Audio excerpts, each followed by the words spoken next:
શું થયું જ્યારે એક છોકરી રાત્રિના 2 વાગ્યે ચૂપચાપ અમરનાથની ગુફામાં જતી રહી?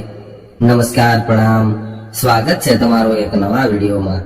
મિત્રો, આજની કહાની ખૂબ જ જાણવા લાયક કહાની બનવાની છે, તો તમને વિનંતી છે કે આ કહાની અંત સુધી ધ્યાનથી સાંભળજો અને પસંદ આવે તો વિડીયોને લાઈક કરી અને ચેનલને સબસ્ક્રાઇબ જરૂરથી કરજો.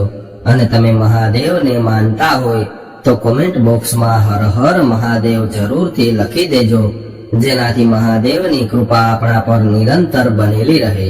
મિત્રો, એક છોકરી જ્યારે રાત્રિના 2 વાગ્યે અમરનાથ મહાદેવની ગુફામાં જતી રહી, ત્યારબાદ જે થયું એ જાણીને તમે હેરાન રહી જશો.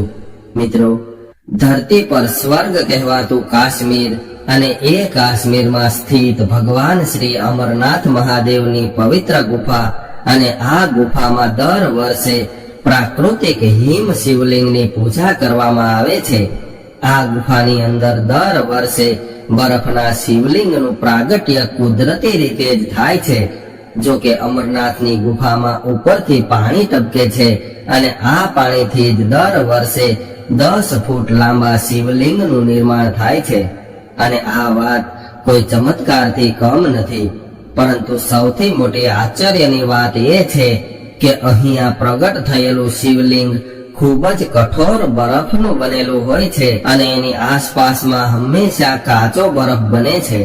આ જગ્યાનો એક બીજો ચમત્કાર એ છે કે અમરનાથ ભગવાનની સાથે સાથે એવી જ રીતે અહીંયા ગણેશજી, ભૈરવજી અને પાર્વતીજીનું સ્વરૂપ પણ પ્રગટ થાય છે.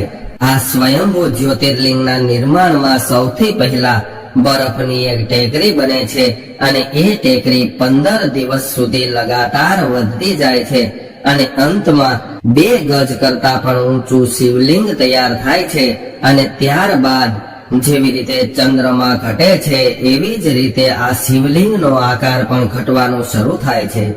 ચંદ્રમાનો સંબંધ શિવજી સાથે માનવામાં આવે છે, પરંતુ આજ સુધી આ રહસ્યને કોઈ સુલઝાવી નથી શક્યું કે એની અસર આ શિવલિંગ પર શા માટે પડે છે. આ વિડીયોની અંદર અમે બાબા અમરનાથનો જે ચમત્કાર તમને જણાવવા જઈ રહ્યા છીએ એ જાણીને તમે હેરાન રહી જશો.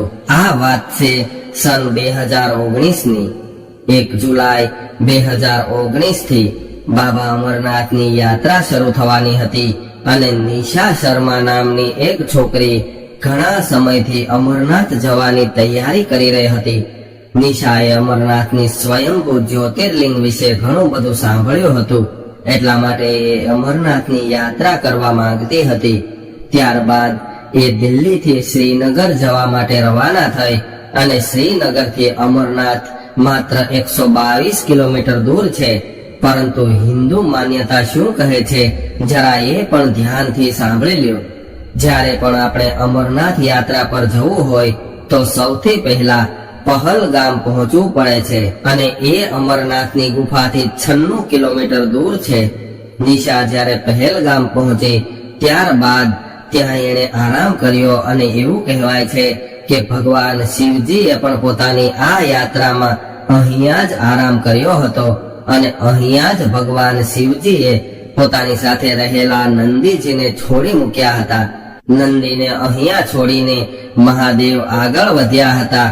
પોતાની યાત્રાના આ પડાવમાં નિશા શેષનાગ તળાવ પાસે પહોંચી ગઈ હતી.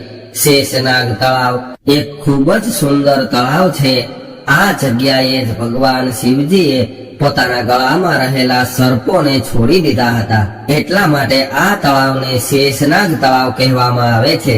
પોતાની યાત્રાના આગલા પડાવમાં નિશા ગણેશ ટોપ પહોંચી ગઈ અને આ જગ્યાએ ભગવાન શિવજીએ ગણેશજીને છોડ્યા હતા.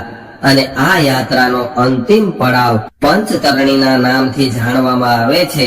અને આ જગ્યાએ ભગવાન શિવજીએ પોતાના 5 તત્વોનો ત્યાગ કર્યો હતો, કેમ કે એવું કહેવાય છે કે ભગવાન શિવજીએ આ ગુફાની અંદર માતા પાર્વતીને અમરતાનો મંત્ર સંભળાવ્યો હતો. પરંતુ બીજા કોઈ પણ જીવને આ મંત્ર સાંભળવાની મનાઈ હતી.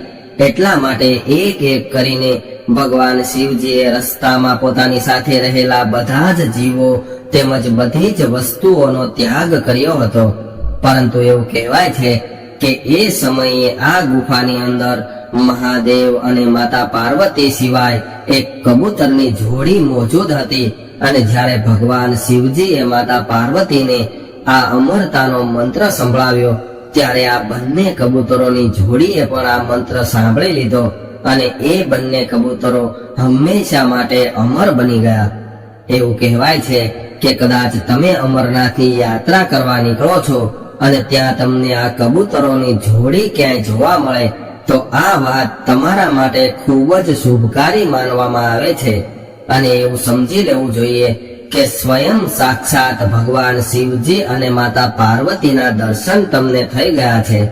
હવે નિશા જ્યારે પંચતરણી પહોંચી ગઈ હતી તો અહીંયાથી અમરનાથની ગુફાની સફર ઘણી ઓછી હતી. થોડા સમયમાં જ 12 કિલોમીટરનો સફર કરીને નિશા અમરનાથની ગુફા સુધી પહોંચી ગઈ, પરંતુ ત્યાં પહોંચવામાં રાત્રિ થઈ ગઈ હતી અને દર્શન બંધ થઈ ગયા હતા. ઘણું બધું સૈન્ય ત્યાં તૈનાત કરવામાં આવ્યું હતું, જેનાથી કોઈ પણ પ્રકારની કોઈ ખોટી ગતિવિધિ ન થઈ શકે. હવે સવાર સુધી રાહ જોવી એ નિશા માટે ખૂબ જ મુશ્કેલ થઈ રહ્યું હતું. એટલે એણે વિચાર્યું કે ગમે એમ કરીને આજે રાત્રે જ હું ભગવાન અમરનાથના દર્શન કરી લઈશ. આવું વિચારીને જ નિશા ચૂપચાપ અમરનાથની ગુફામાં જવા માટે રવાના થઈ. પરંતુ ગુફામાં પહોંચતા પહેલા જ ત્યાં તૈનાત કરેલા સૈનિકોએ નિશાને ગુફામાં જવાથી રોકી લીધી અને દર્શન બંધ છે એવું કહીને એને ત્યાંથી જવાનું કહ્યું. પરંતુ નિશા તો ખૂબ જિદ્દી હતી, એટલે જ્યારે સૈનિકોની આ ટુકડી એ જગ્યાએથી થોડી દૂર ગઈ ત્યારે જ મોકો જોઈને ચૂપચાપ એ અમરનાથની ગુફાની અંદર જતી રહી. આ ગુફા ઘણી મોટી હતી. આખરે અમરનાથ ગુફાની ખોજ કોણે કરી હતી? આખરે એ મનુષ્ય કોણ હતો જેણે સૌથી પહેલા અમરનાથની ગુફાની ખોજ કરી હતી? અને તમને એ વાત જાણીને હેરાની થશે કે એ વ્યક્તિ એક મુસ્લિમ હતો. એની વાત આપણે આગળ કરશું, એટલે વિડીયોમાં અંત સુધી બનેલા રહેજો. જ્યારે નિશા અમરનાથની ગુફાની અંદર ગઈ ત્યારે એની સાથે એક એવો ચમત્કાર થયો જેનાથી એ હેરાન રહી ગઈ. નિશાને આ ગુફામાં બાબા અમરનાથની 10 ફૂટ લાંબા શિવલિંગના દર્શન થયા. આ દર્શન સામાન્ય નથી કહેવાતા, વાસ્તવમાં ખૂબ જ ચમત્કારી હોય છે. પરંતુ જ્યારે નિશા આ ગુફામાંથી બહાર આવી રહી હતી ત્યારે એને એક કબૂતરની જોડી જોવા મળી. અને કહેવાય છે કે જ્યારે આ કબૂતરોની જોડીએ મહાદેવની અમર કથા સાંભળી હતી ત્યારે મહાદેવ એનાથી ખૂબ જ ક્રોધિત થયા હતા અને જ્યારે એને ભસ્મ કરવાના હતા ત્યારે એમણે કહ્યું કે કદાચ તમે આજે અમને ભસ્મ કરી દેશો તો તમારી અમર કથા ખોટી સાબિત થઈ જશે. ત્યારે ભગવાન શિવજીએ આ કબૂતરોને વરદાન આપ્યું હતું કે સૃષ્ટિના અંત સુધી તમે બંને આ ગુફામાં અમર રહેશો અને કળિયુગમાં તમે બંને શિવ અને પાર્વતીનું પ્રતીક માનવામાં આવશો. કોઈ પણ મનુષ્ય તમારા દર્શન કરશે એના તમામ પાપોનો અંત થશે. નિશાએ જ્યારે આ કબૂતરોની જોડીના દર્શન કર્યા ત્યારે એ ધન્ય ધન્ય થઈ ગઈ અને ચૂપચાપ આ ગુફામાંથી બહાર આવીને પોતાના કેમ્પમાં જઈને સૂઈ ગઈ. જોકે યાત્રાની હજુ શરૂઆત જ થઈ હતી અને શરૂઆતમાં જ અમરનાથ ધામમાં ઘણી બધી ભીડ જમા થયેલી હતી. એટલે નિશાએ વિચાર્યું કે મારે એકવાર હજુ સવારે ઉઠીને બાબા અમરનાથના દર્શન કરવા છે. નિશા ફરીવાર ગુફાની અંદર ગઈ ત્યારે ભીડ ઘણી હતી, પરંતુ સામેનો નજારો ચોંકાવવા વાળો હતો. કેમ કે એ સમયે બાબા અમરનાથનું શિવલિંગ ઘણું બધું નાનું હતું, હજુ તો સરખી રીતે બન્યું પણ નહોતું. ત્યારે નિશા આ જોઈને હેરાન થવા લાગી, કેમ કે રાત્રિમાં જ એમણે ગુફાની અંદર 10 ફૂટ લાંબા શિવલિંગના દર્શન કર્યા હતા અને એક જ રાત્રિમાં શિવલિંગનું આટલું નાનું થઈ જવું આ વાત એક મોટા ચમત્કાર જેવી લાગતી હતી. એવું કહેવાય છે કે ભક્તના મનમાં કદાચ સાચો શ્રદ્ધાભાવ હોય અને પોતાના ભગવાનને મળવાની એની અંદર હૃદયથી ઈચ્છા હોય તો એવા મનુષ્યને ભગવાન અડધી રાત્રે પણ પોતાના દરબારમાં બોલાવે છે. જેનું પ્રત્યક્ષ પ્રમાણ આપણને નિશા પાસેથી મળે છે. નિશા એ સમયે રાત્રે ચા હતી તો સવાર થવાની રાહ જોઈ શકતી હતી, પરંતુ નિશાએ પોતાના આરાધ્ય દેવને મળવાની જીદ કરી લીધી અને એ જીદના કારણે જ ભગવાન શિવજીએ ગુફાના રસ્તાઓ પણ ખોલી દીધા હતા અને સાક્ષાત 10 ફૂટ લાંબા શિવલિંગના દર્શન કરાવ્યા હતા. અને આ વાસ્તવમાં એક ચમત્કાર હતો અને આ ચમત્કારને જોઈને નિશા પણ ધન્ય ધન્ય થઈ ગઈ. પરંતુ સવાલ એ ઉઠે છે કે આખરે અમરનાથ ગુફામાં ભગવાન અમરનાથના શિવલિંગને સૌથી પહેલા કોણે જોયું હતું? આખરે કોણ હતો એ મુસ્લિમ વ્યક્તિ? આખરે શું છે એનું નામ? એની કહાની જાણીને તમે હેરાન રહી જશો. એવું માનવામાં આવે છે કે અમરનાથ ગુફાની ખોજ ભુટ્ટા મલિક નામના એક મુસ્લિમ વ્યક્તિએ કરી હતી. એક દિવસ આ વ્યક્તિ પોતાના ઘેટા બકરાઓને આ જગ્યાએ ચરાવી રહ્યો હતો. એ સમયે જ એની મુલાકાત એક દિવ્ય સાધુ મહાત્મા સાથે થઈ અને એ સાધુ ઘણા બધા ચમત્કારિક મહાત્મા હતા. એવું લાગી રહ્યું હતું કે એની પાસે ઘણી બધી સિદ્ધિઓ મોજૂદ હતી અને આ સાધુ મહારાજને ઘણી બધી તરસ લાગી હતી. એટલે ભુટ્ટા મલિકે પોતાની પાસે રાખેલા પાત્રમાંથી પાણી પીવડાવીને આ સાધુ મહારાજની તરસ छिपाવી હતી. ત્યારે એના બદલામાં આ સાધુ મહાત્માએ કોલસાથી ભરેલો એક થેલો ભુટ્ટા મલિકને ભેટમાં આપ્યો અને ભુટ્ટા મલિકે ઘરે જઈને આ થેલો ખોલ્યો. ત્યારે એમાં ભરેલા કોલસા સોનાના સિક્કાઓમાં બદલી ગયા હતા અને આ ચમત્કાર એને હેરાન કરી રહ્યો હતો. આ જોઈને બીજા દિવસે એ ફરીથી સાધુ મહારાજને ધન્યવાદ આપવા માટે એ જ જગ્યા પર પહોંચી ગયો.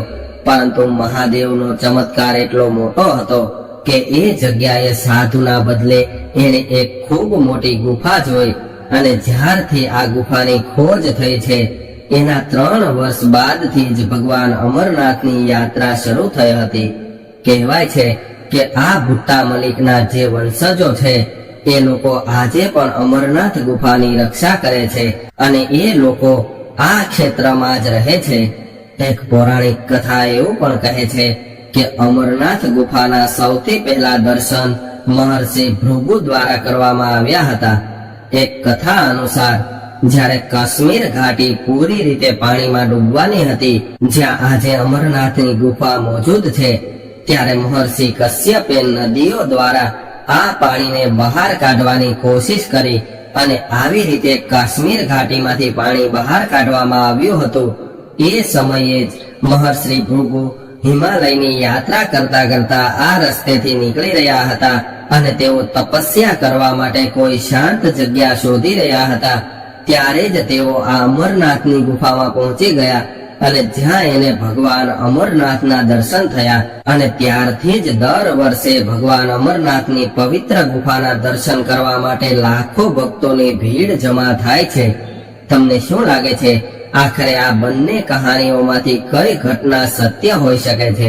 અમરનાથ ગુફાને પુરાતત્વ વિભાગ વાળા 5000 વર્ષ જૂની માને છે, અર્થાત મહાભારત કાળમાં પણ આ ગુફા મોજૂદ હતી. પરંતુ એનું આ આંકલન ખોટું પણ હોઈ શકે છે, કેમ કે સવાલ એ ઉઠે છે કે જ્યારે 5000 વર્ષ પહેલા ગુફા મોજૂદ હતી તો શું એની પહેલા આ ગુફા ત્યાં મોજૂદ નહોતી?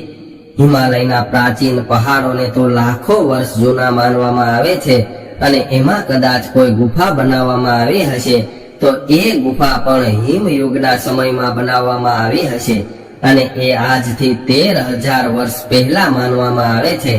તો એવું કહી શકીએ કે અમરનાથની આ પ્રાચીન ગુફા લગભગ 13000 વર્ષ પહેલાની છે. મિત્રો, અમરનાથમાં સ્વયંભૂ જ્યોતિર્લિંગનું નિર્માણ થાય છે, જેને અમરનાથ જ્યોતિર્લિંગ કહેવાય છે. એ આપણે બધા જ જાણીએ છીએ. પરંતુ શું તમને એક વાત ખબર છે કે માતા સતીના 51 શક્તિપીઠોમાંથી એક શક્તિપીઠ પણ અમરનાથની ગુફામાં મોજૂદ છે? કેમ કે અહીંયા માતા સતીનો કંઠ પડ્યો હતો અને એ હિમખંડનું નિર્માણ પણ દર વર્ષે ભગવાન મહાદેવની શિવલિંગની સાથે સાથે પ્રાકૃતિક રીતે જ થાય છે. એ પણ વાસ્તવમાં ખૂબ મોટો ચમત્કાર છે. પરંતુ ભગવાન શિવજીએ આખરે માતા પાર્વતીને આ અમર કથા શા માટે સંભળાવી હતી? તમારા મનમાં પણ આ સવાલ આવી રહ્યો હશે, આખરે અમર કથા શું હોય છે? મિત્રો, જે મનુષ્ય અમર કથાને સાંભળી લે છે, જાણી લે છે, એ મનુષ્ય હંમેશા માટે અમર બની જાય છે. એકવાર માતા પાર્વતીએ ભગવાન શિવજીને પ્રશ્ન કર્યો હતો કે તમે ગળામાં મુંડમાળ શા માટે ધારણ કરો છો અને આખરે આ કોની મુંડમાળ છે? ત્યારે ભગવાન શિવજીએ જવાબ આપીને કહ્યું હતું કે મારા ગળામાં જેટલા પણ મુંડની માળાઓ છે એમાં એક એક મુંડ તમારું જ લગાવેલું છે. તમે જન્મ લ્યો છો અને તમારું મૃત્યુ થયા બાદ તમારા મુંડને હું માળાના રૂપમાં મારા ગળામાં ધારણ કરું છું. ત્યારે માતા પાર્વતીએ કહ્યું કે હું હંમેશા જન્મ અને મૃત્યુના ચક્કરમાં કેમ ફસાવ છું? તમે તો હંમેશા માટે અમર છો. ત્યારે જ માતા પાર્વતીજીએ ભગવાન શિવજીને અમર કથા સંભળાવવાનું કહ્યું હતું, જેનાથી માતા પાર્વતી પણ ભગવાન શિવજીની જેમ જ હંમેશા માટે અજર અમર બની જાય અને માતા પાર્વતીને અમર કથા સંભળાવવા માટે જ અમરનાથની ગુફાની રચના થઈ હતી અને એ જગ્યાએ જ માતા પાર્વતીને અમરતાનો મૂળ મંત્ર મળ્યો હતો. તો મિત્રો, આ ઘટનાને લઈને તમારા શું વિચાર છે અને શું આજથી પહેલા અમરનાથ ગુફાના આ રહસ્યો વિશે તમને ખબર હતી? નીચે કમેન્ટ બોક્સમાં તમે તમારા વિચારો રજૂ કરી શકો છો અને વિડીયો પસંદ આવ્યો હોય તો લાઈક, શેર અને નવા હોય તો ચેનલને સબસ્ક્રાઇબ જરૂરથી કરજો. હર હર મહાદેવ.